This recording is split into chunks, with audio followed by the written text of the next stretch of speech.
This image shows a long queue of diverse citizens waiting to cast their ballots.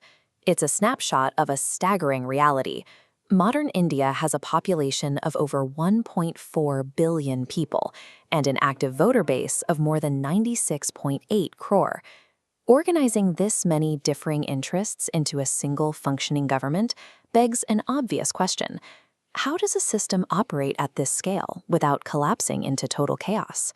You might assume the architecture for this was borrowed from modern Western democracies, but the structural capacity for this level of civic participation actually evolved from deeply rooted native concepts. What we see in India's current democratic machinery is a highly engineered iteration of a very old cultural code of consensus. This is an ancient Sanskrit manuscript offering some of the earliest documented evidence of collective decision-making.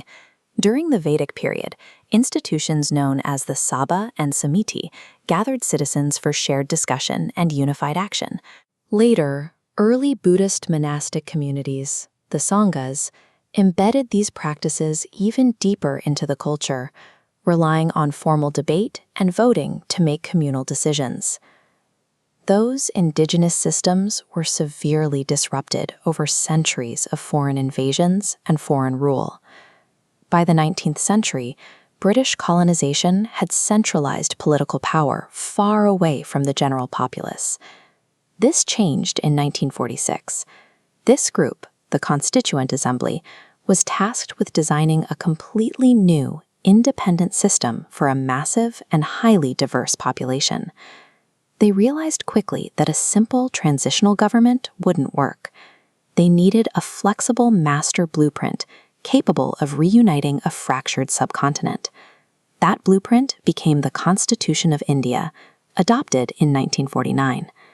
To this day, it holds the title of the world's longest written constitution. Despite its massive size, the drafters, led by Dr. B.R. Ambedkar, intentionally avoided creating a rigid legal trap.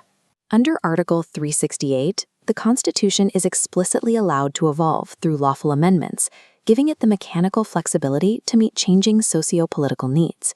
It operates like a living software framework, engineered to be constantly updated rather than remaining static. To manage 1.4 billion people safely, the Constitution strictly separates state power into three distinct organs: the legislature, the executive, and the judiciary. This architecture relies on popular sovereignty. Every citizen over 18 can vote, meaning authority flows exclusively from the bottom up. This historic photograph shows the interior of the Legislative Assembly. The legislature's specific role is to capture that upward flow of power, represent the will of the people, and create laws.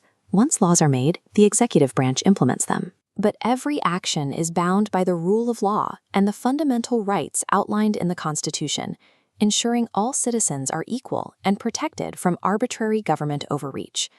This imposing building is the Supreme Court of India. The judiciary acts as an independent referee, striking down laws that violate the Constitution's core spirit. This strict separation creates a continuous, mechanical loop of checks and balances, where no single organ can act without oversight from the others. This tripartite architecture is the ultimate safeguard, guaranteeing that no single branch of government can outgrow the Constitution itself. But those three constitutional pillars alone aren't enough. A true democracy requires active, daily maintenance from forces operating entirely outside government buildings. This photograph of a lively political rally captures that energy in action. A multi-party system is essential here, providing a mechanism to organize and represent the immense socio-cultural diversity of Indian society. The system also relies on formal accountability mechanisms. Tools like the Right to Information Act of 2005 give citizens the legal power to seek data from state agencies, forcing government transparency from the outside. This stack of diverse regional newspapers highlights another critical layer. The media serves as the fourth pillar, amplifying public concerns to trigger legislative or judicial action.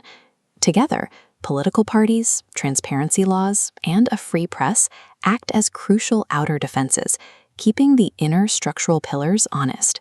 The ultimate test of this massive democratic machinery is not how effectively it serves the majority, but how it protects its most vulnerable populations. This is why Article 46 exists. It is an explicit constitutional mandate, requiring the state to actively promote the educational and economic interests of marginalized groups, specifically working to correct historical inequities. This wide panoramic view shows the modern Lok Sabha chamber. It's a stark contrast to the ancient Vedic assemblies. Today, it is a complex machine that requires continuous civic friction, debate, and participation to function. Indian democracy is an active, daily practice. It relies on the constant vigilance of 1.4 billion people to ensure this living code continues to run.